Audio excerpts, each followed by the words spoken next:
differently before the time at home? Would you please give the three refugees and every section over your visit here? Yes.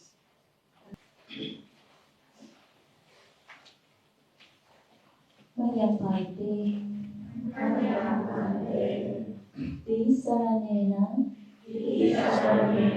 Saha, Athaga, Samananatam,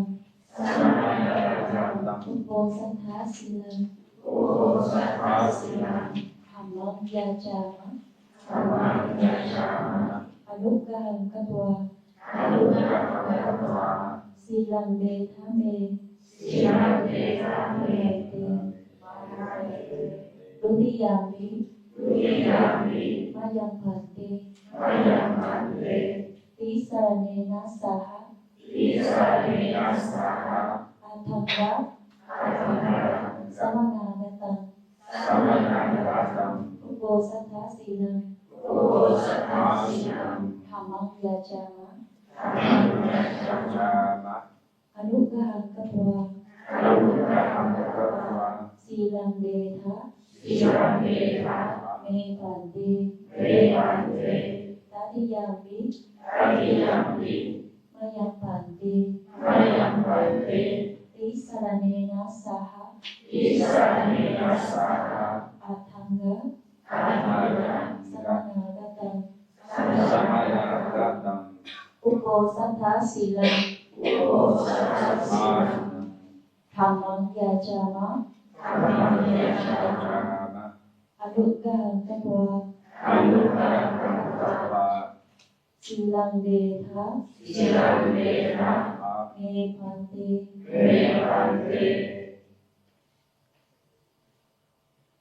Yamahang vadami tam voditha. Amapante, Namo tassa bhagavato arahato sama sambuddhassa. Namo tassa bhagavato arahato sama sambuddhassa. Namo tassa bhagavato arahato sama sambuddhassa. Namo tassa bhagavato arahato sama sambuddhassa. Buddhang saranam gacchami. Buddhang saranam gacchami. Dhammang saranam gacchami. Dhammang saranam gacchami. Sanghang saranam gacchami. Sanghang saranam gacchami. Dutiyampi buddhang saranam gacchami. Dutiyampi buddhang saranam gacchami. Dutiyampi dhammang saranam gacchami. Dutiyampi dhammang saranam gacchami. Dutiyampi sanghang saranam gacchami. Dutiyampi sanghang saranam gacchami. Tatiyampi buddhang saranam gacchami. Tatiyampi buddhang saranam gacchami. Tatiyampi dhammang saranam gacchami. Tatiyampi dhammang saranam gacchami. Tatiyampi sanghang saranam gacchami. Titiyampi sambam saranam gacchami.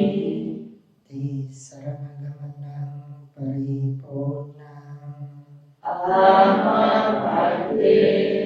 Panatipata viramani sikkhapadam samadhiyami. Anatipata veramani sikkhapadam samadhiyami. Atinadana viramani sikkhapadam samadhiyami. Adinadana veramani sikkhapadam samadhiyami. Abrahmacharya viramani sikkhapadam samadhiyami.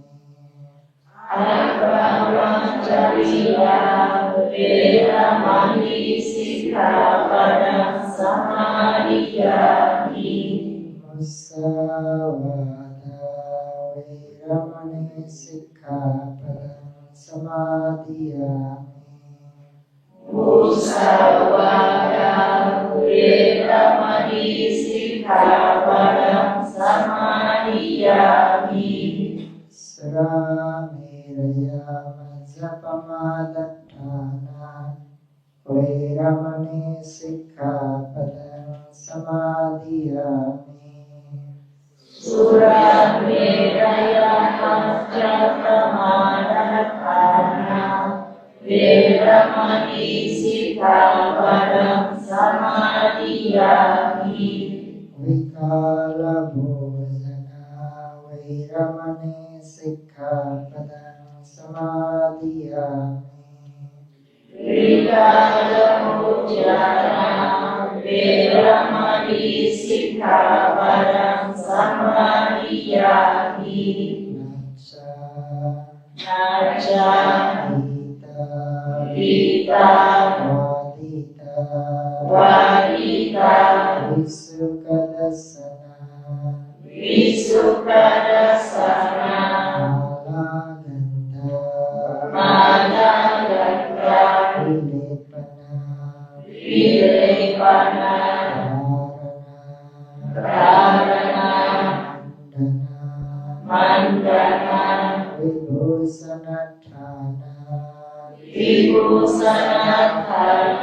viramani sikkhapadam samadhiyami.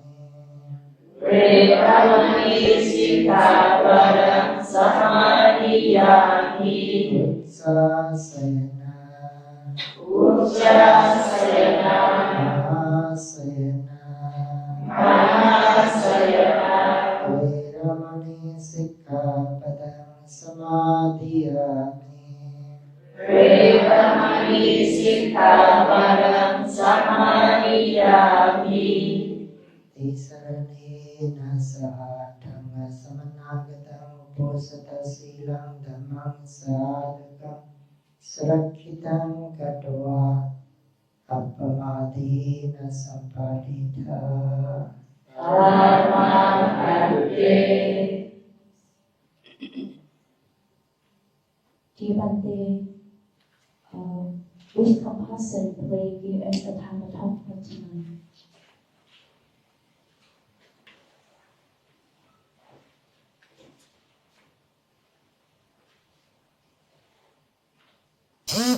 Today is the 30th of December 2025.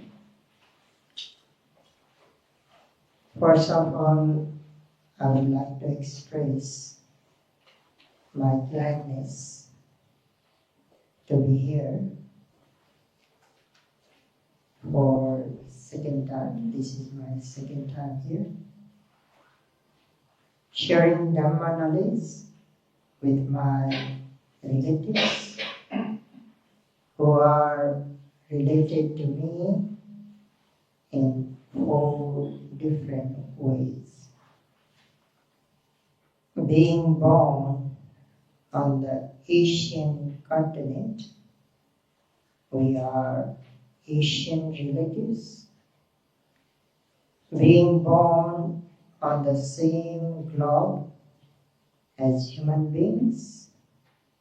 We are world relatives.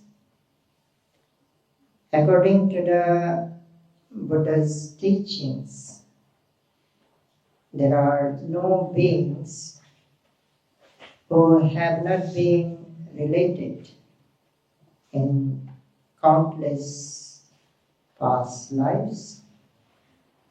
We have been related as parents and children, brothers and sisters, uncle and aunts, nephews and nieces, and so on. In this sense, we are samsara relatives. And we share the same Dhamma blood, especially the blood of meditation. Therefore, we are Dhamma relatives. In these ways, we are relatives in 4 different ways. Therefore, although geographically we live in different countries, we are still related to one another. Having the same Dhamma blood, we are very close to each other despite being physically far apart. This moment, I have the opportunity to meet my relatives and to share the Dhamma knowledge. I happily and gratefully take this opportunity. On this occasion, as we are going to step into the new year in 2 days, I would like to speak about happy life. We are about to leave behind 2025 and welcome 2026. Of course, this is not the Vietnamese Lunar New Year. However, as we all know, at the New Year we exchange greetings with one another, wishing Happy New Year. We celebrate the New Year with the hope that it will bring a new life or a better life, happiness or greater happiness. Therefore, we wish one another Happy New Year and receive blessings from our elders. Is wishing or blessing the main source of happiness, or are the gifts we exchange with one another the source of happiness? Do the delicious food we eat on this occasion bring happiness? Do the flowers we use to decorate the new year bring happiness? Does the lucky money we receive bring happiness? What then is the true source of happiness? Even if these things do bring happiness, is that happiness long-lasting? Does it last for a long time? Or does it even last for the entire year? Let us be honest with ourselves and ask, each year as we celebrate the new year, are our life truly getting better and better or worse and worse? Are we becoming happier and happier or more and more sad? If we are honest with ourselves, we already know the answers to these questions.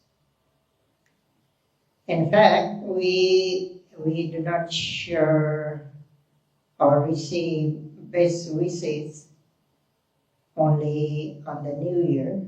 We also do so on weekends, saying happy weekend, on birthdays, happy birthday, on holidays, happy holidays, at anniversary celebration, happy anniversary, and so on. Especially at the New Year, we expect to have a new life, a completely different life, or at least better life. That is why people in Buddhist countries such as Myanmar, Sri Lanka join meditation retreats. They wish to say goodbye to the old year with meritorious deed and to welcome the new year with meritorious deeds as well. This is a really good tradition. I have seen this tradition being followed by Vietnamese people, and I am very happy to see that. We expect to have a happier and better life in the new year. Some people even wish for a completely different or new life.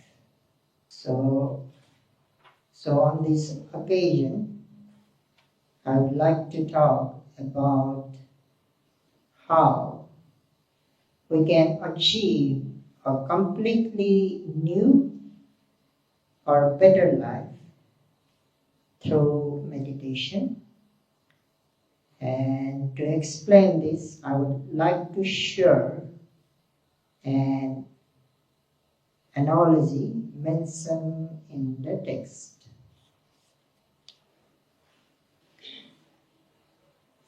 This analogy is very easy to understand for those who know about the husbandry of hens. Husbandry of hens. And the text says that suppose there are 8, 10 or more eggs laid by a hen. No matter how much the mother hen prays, the eggs will not hatch unless she performs the duties that must be carried out.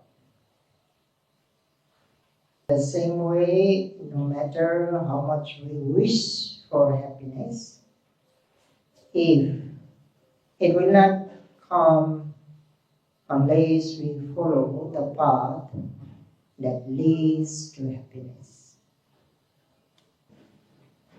There are 3 crucial duties that the mother hen must accomplish in order to hatch chicks from the eggs. If she does not fulfill These duties, not only will the eggs fail to hatch, but they may also become rotten, damaged, or destroyed. But if the mother hen properly fulfills her duties toward the eggs, they will not rot and will hatch into chicks within 2 or 3 weeks. So what are the 3 duties that must be accomplished by the mother hen? The first duty is to sit on the eggs, which is also known as incubating. So the first duty is to sit on the eggs properly, systematically, and regularly.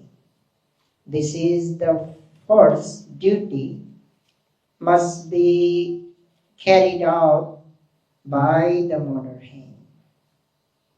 The second duty is to provide warmth to heat the eggs, and the third duty is to instill or permeate the eggs with the scent of the mother hen. What happens when the mother hen accomplishes these duties? When the mother hen sits on the eggs properly, systematically, and regularly, the eggs are protected from bad weather and receive adequate warmth.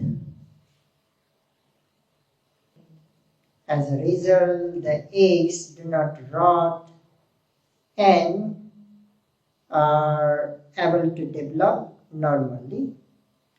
Therefore, protection from harsh conditions and prevention of spoilage can be considered the first benefit. Providing consistent warmth, the moisture inside the eggs gradually dries, which is the second benefit. At the same time, due to the continuous heat, the eggshell becomes thinner and thinner and more transparent, making it easier to break and allowing sunlight to enter. By maintaining this consistent warmth, the hen also ensures that the embryos inside the eggs develop properly. Without sufficient heat, the chicks would not form correctly or survive. The chicks form correctly and grow gradually. Their claws and beaks become sharp and strong. The sharpening of the claws and beaks is the fourth benefit. Eventually, when the chicks become mature and strong enough, and they are able to break the thin shell using their sharp claws and beaks and hatch successfully. The chicks then jump here and there joyfully. This analogy is presented in the text. This is not my analogy. Presented in the text and is analyzed in the context of the meditation practice of meditators. Right now, you may not understand much, but I believe when I will explain one by one, you will understand the analogy as well and the analysis that I will mention according to the text that mention for the practice of meditators. We will discuss what sitting on the egg refers to, what the warmth represents, and what are the mean by the moisture, the eggshell, and the claws and beak. Finally, we will explain what the hatching and joyful jumping here and there symbolize. We will discuss each of these points one by one. Just as the mother hen must accomplish her essential duties, a meditator also need to fulfill their essential duties. A meditator will not attain the extraordinary happiness merely by wishing for it, unless these duties are properly accomplished.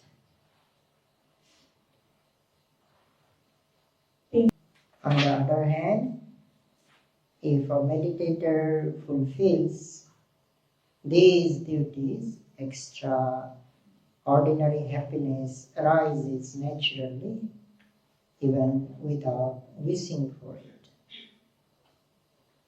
So, what are the three duties? Just as a mother hen sits on her eggs properly, systematically and regularly, a meditator should also observe the meditative object properly, systematically and continuously. This careful and consistent observation is the first and the foremost duty of a meditator. The observation should be proper observation. It should be systematic and continuous as well. That's why I used all these three words, terms: proper, the systematic and continuous observation. Now the question is, how can one observe the meditative object properly and systematically? To observe the meditative object in this way, a particular mental quality is essential. This is the aiming mental quality, or the mental factor that directs or places the mind on the meditative object. In Pali, this mental factor is called vitakka. I repeat, vitakka, and it is commonly known as initial application or the aiming mental factors. It aims at the meditative object accurately and precisely. This means that a meditator must aim the mind accurately at the meditative object Without proper aiming, the mind does not land correctly on the object. Instead, it fails to hit the target of the meditative object. As a result, the mind lands somewhere else rather than on the meditative object. The object is missed. When the object is missed, it cannot be clearly seen, and when the object is not seen, nothing can take place. And when the mind is not properly present on the meditative object, mindfulness cannot arise, sati cannot arise. Without mindfulness, without sati, concentration, samadhi cannot develop. And without concentration, wisdom, panya, cannot arise. And in the absence of wisdom, true happiness, sukha, cannot be attained. Hence, the mind must be well directed and properly placed on the meditative object.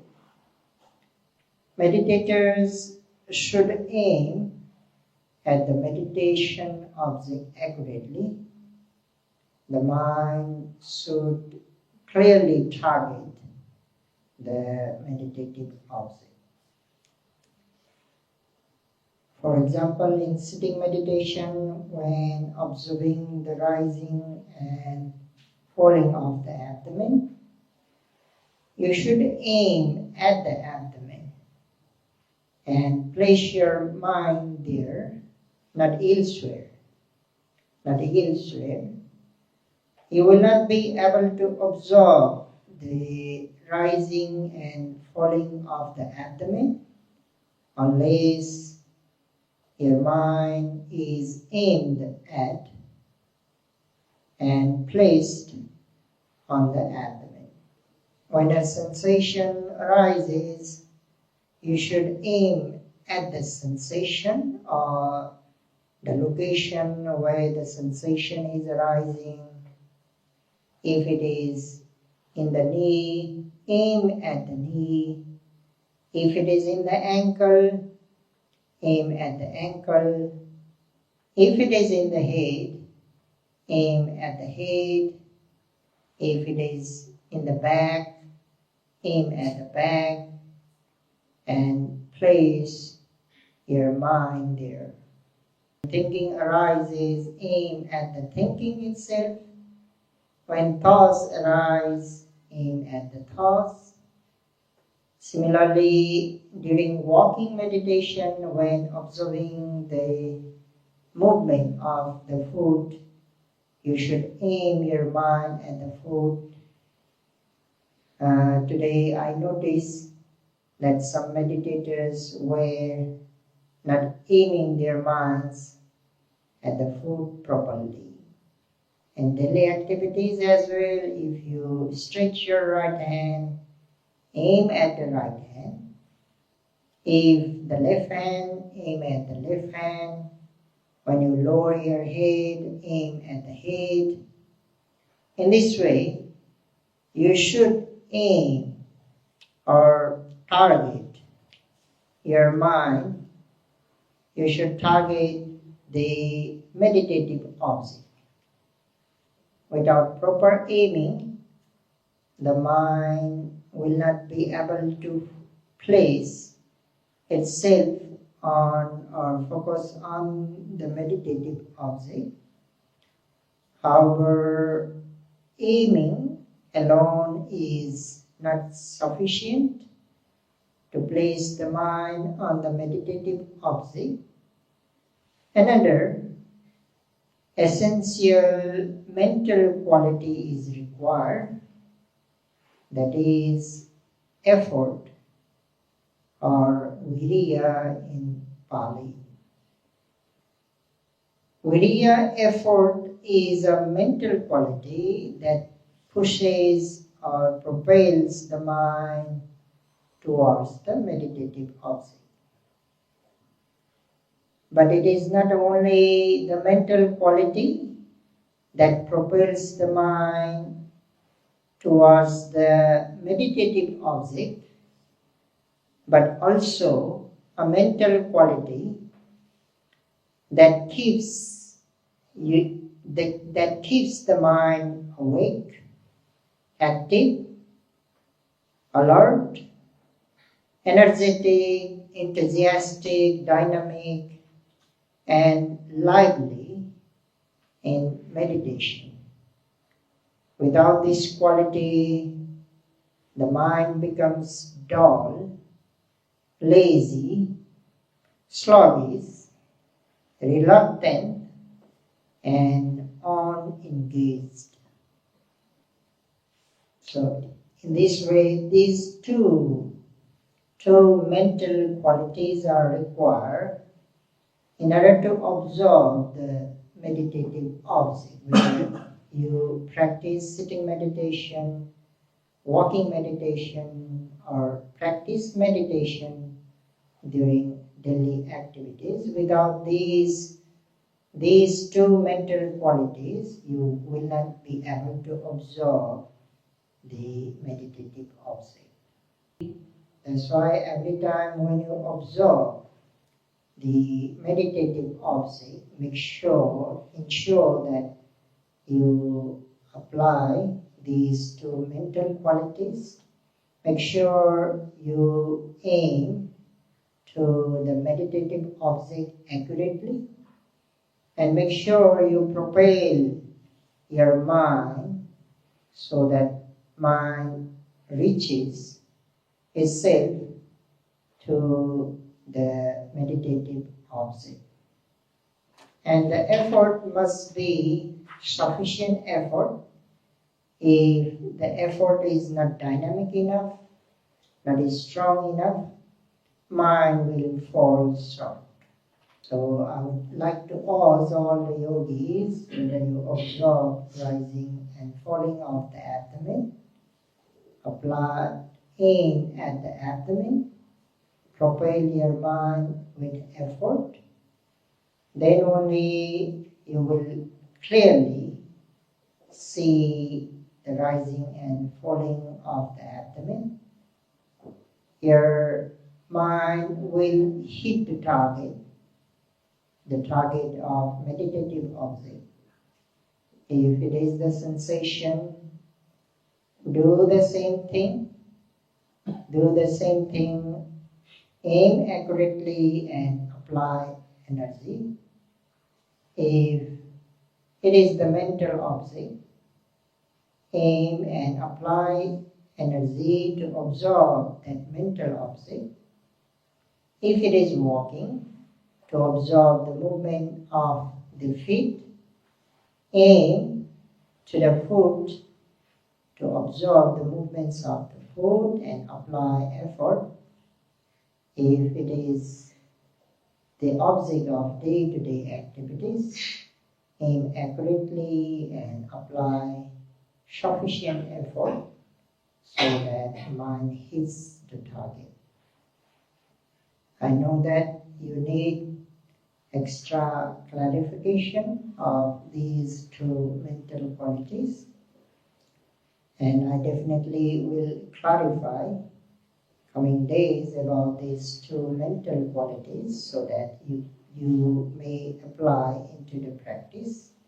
So we will talk more about these two mental qualities tomorrow as well. For today, make sure that you aim accurately to the meditative object and apply the sufficient effort to observe the meditative object, the presently arising meditative object.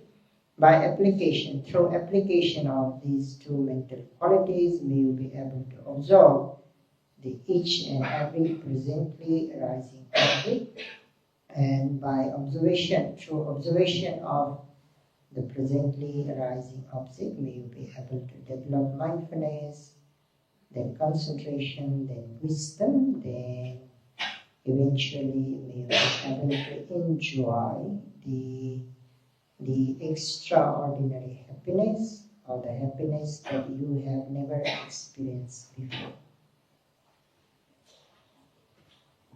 Okay, let's share the rest. Giờ chúng ta cùng nhau chia phước.